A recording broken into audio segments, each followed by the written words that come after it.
Hello and welcome back to the Stronghold. Today we're going to breach a subject on the channel that we've never really discussed before, and that is your friendly local game store, or FLGS for short. These places do a lot for our communities and our individual gaming lives, and it turns out they can do something for your value on Arena as well. So stay tuned as we look at the options. But before we get into all that, what do you say we do the awkward thing and promote the channel? Allow me to take this opportunity to invite you to subscribe to the Planeswalker Stronghold for all your new player, free-to-play, budget, and midweek Magic needs. As you can see, we aren't one of these huge channels that fluctuates tons of subscribers on any given day and doesn't even notice. Around here, you matter.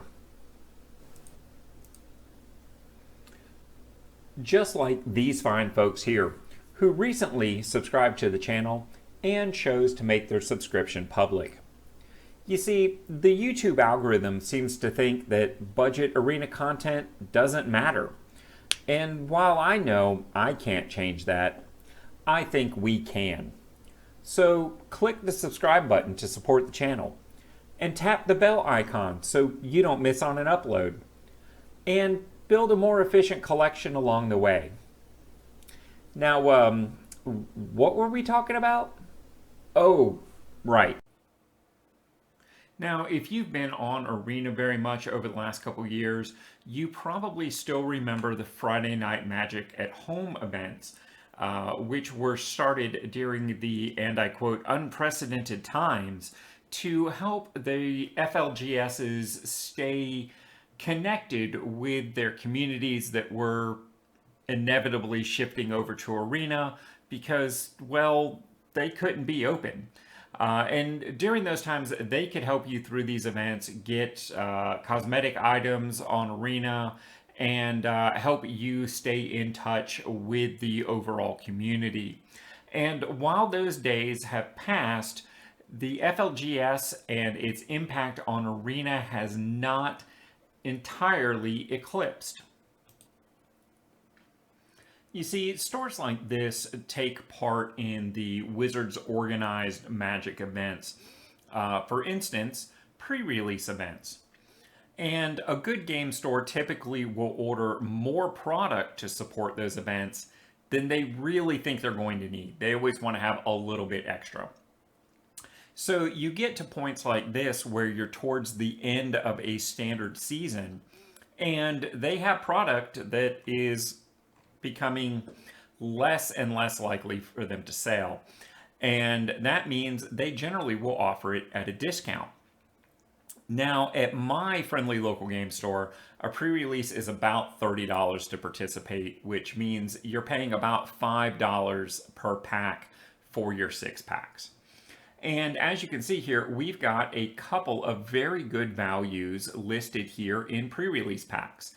The first off being the Innistrad Crimson Vow for $20, let's say. Secondly, you've got a Zendikar Rising, similarly for $20. And then you also have the Kaldheim pre-release pack for $23. When it comes to the Kaldheim set, the reason this one tends to be a little bit more expensive is because each one of those packs is guaranteed to have a snowland in it, and snowlands tend to sell for about 50 cents, so it's a little bit higher per pack. I, for one, was not very interested in this because not only was the per pack cost on this event slightly higher at $3.83 per pack, but also my friendly local game store wasn't paying me 50 cents for the Snowland if I were to sell it back to them. In fact, they were only paying about 23 cents for the Snowland. Now, of course, that value may go up over time, but I'm looking at the here and now. In addition, the Kaldheim set only had 6 cards in it with a value of $10 or more, which means it's less likely for me to be able to recoup my cost by selling back cards because there's only 6 out of roughly 60 rares, and I don't know how many is that, 15 or so I think they're doing on Mythics right now. So less than a 10% rate. Zendikar similarly had 6 cars at over a $10 value, putting it kind of in the same category. And of course, both of these sets are getting ready to rotate out of standard.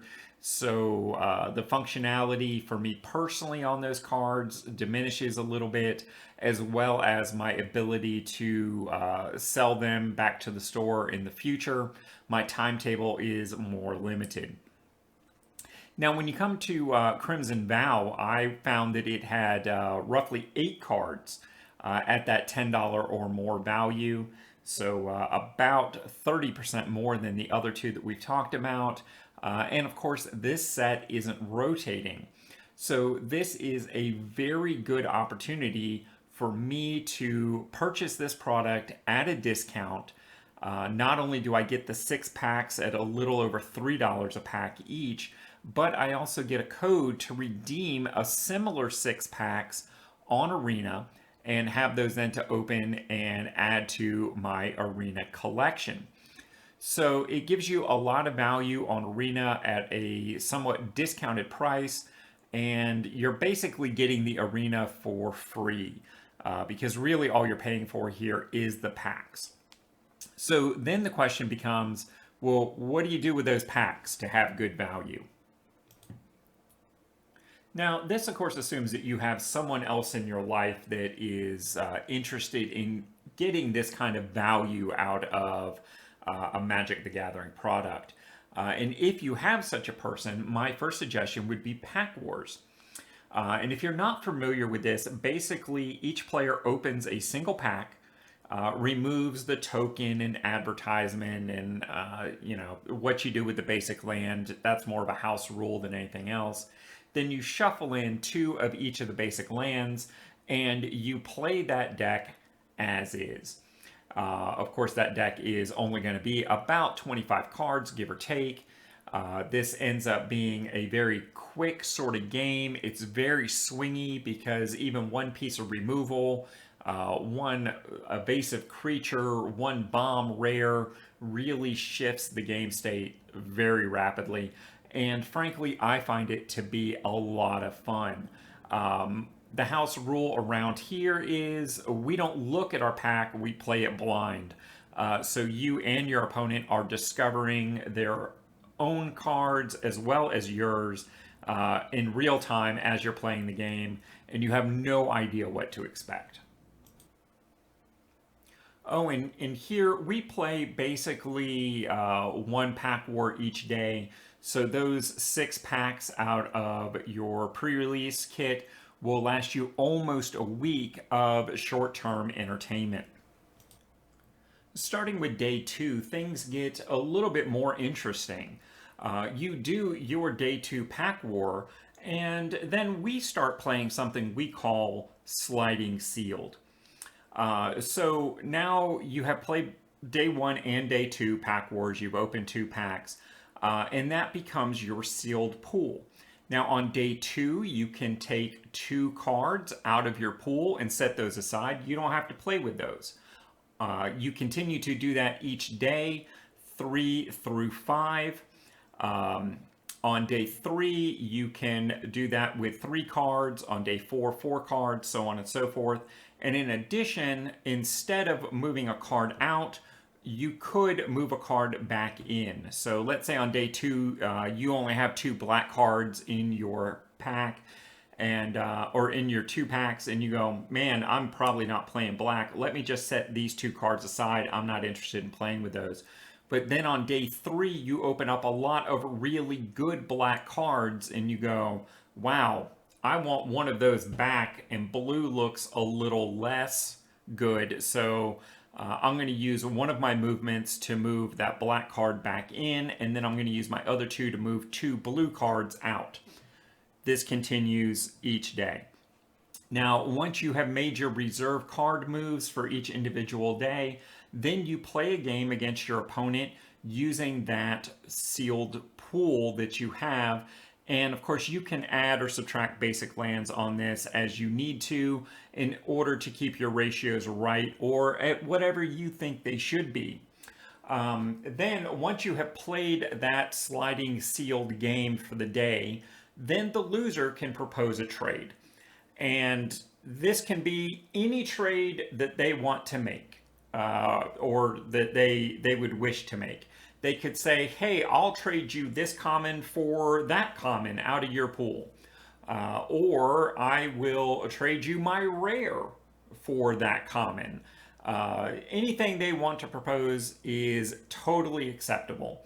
But of course, the winner of that day's game has the right to refuse. They can go, no, that doesn't make sense to me. I'm not going to do it. And the day ends at that point. Then you would continue with day 3. Again, doing a pack war, reserving cards, playing a game, and proposing a trade. And this goes all the way through day 5.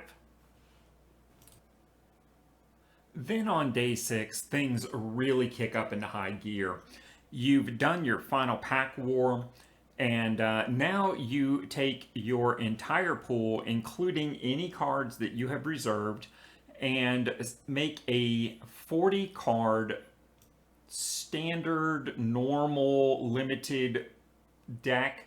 40 is a minimum, of course, you can go more, and again, you have as much or as little basic lands at your disposal in order to make that deck run the way you want it to run.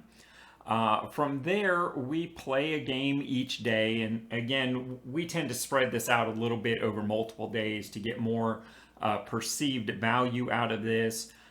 Starting with day 6, every game that a person wins, they get 2 points, and if they lose a point. The first person to say 10 points wins the event. And of course, after each day's play, the loser gets to propose a trade that the winner has the option to refuse. So it is not an anti-rule going on here because both parties have to agree to it. And trading is only allowed to be proposed by the loser and then accepted or refused by the winner on each given day. In addition, what we tend to do in this all the way through is the opponent does not have access to your card pool. They don't get to see what's in your pool. That way they can't propose trades about cards that they have not seen. In essence, the only time they get to see your cards is when they're playing against you, and they have to be paying attention to what's going on, or else they don't really know what you have or what you might be willing to trade for. The one exception to this is any cards that a player has reserved are considered communal knowledge. So if someone sets aside those 2 black cards from our example on day 1, the opponent would know that and know that maybe they're more likely to trade for those cards, or at the very least that maybe they're less likely in trading for other black cards. So this really sharpens a person's skills at paying attention during gameplay and keeping up with your opponent's strengths and weaknesses as you continue to build up your individual collection card pool and the corresponding deck to it. And because winning or losing has a point value impact for each player, and you're playing to some arbitrary number of points to win, this can go on for several days if you're just playing one hand a day. But even if one person won 5 days in a row, you're still getting 11 days worth of entertainment out of this simple pre-release event pack. In my household, we tend to just do all of this for the prestige of saying, hey, I won the Crimson Vow pre-release event in the house. That's just a fun thing for us to kick around. But in some areas of my play group, occasionally we will say the winner gets to remove one card from the loser's deck, no questions asked, and keep it as their own. And I've even seen events like this being done where the winner takes all the cards. But hey, do what's fun for you, and just keep in mind not to be too competitive. The point here is to have fun with your friends, not necessarily to win a bunch of stuff. And it's really not worth losing a friend over a handful of magic cards. And of course, don't be afraid to tweak these ideas to fit your playgroup, whatever the size. I used to do testing and practice for large tournament events, typically on a team of 6, 8 players. And we would do something like this every season, kind of at the midpoint of our weekly meetings, kind of as a little break and recharge. So at any given time, we might have 6 or 8 players. Instead of playing a single game, we would play round robin or something like that. The points sometimes would be tweaked in order to make it go a little faster or a little slower. You might need more points to win the overall. Things like that. There's just so many things you can do, and don't be afraid to try something and get creative. However you and yours decide to do this, at some point the fun is going to be over and played out, and you're left with a stack of cards, maybe a little larger, maybe a little smaller than what you started with, or maybe exactly the same, depending upon how you feel like you should do this. But those cards are going to have some value.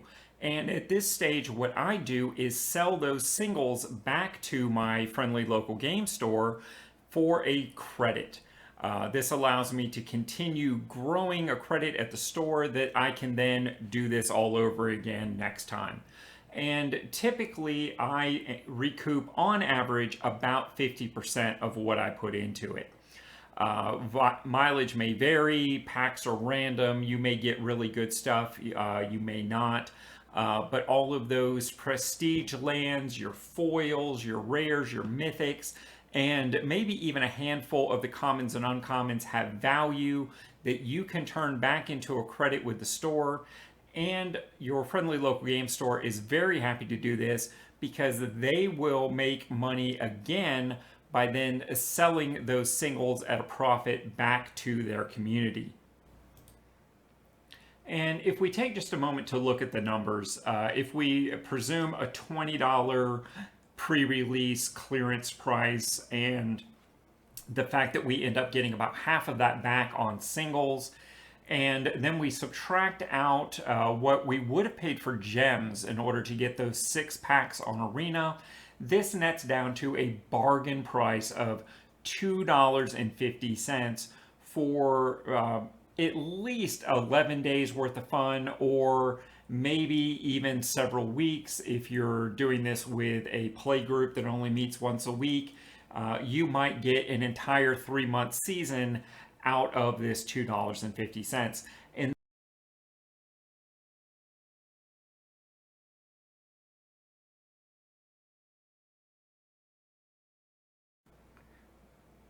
And let's not forget, for that bargain price of just $2.50, not only did you get all of those days or weeks of entertainment, but you're probably also left with a pile of commons and uncommons for your personal collection that your friendly local game store won't value as highly as you do.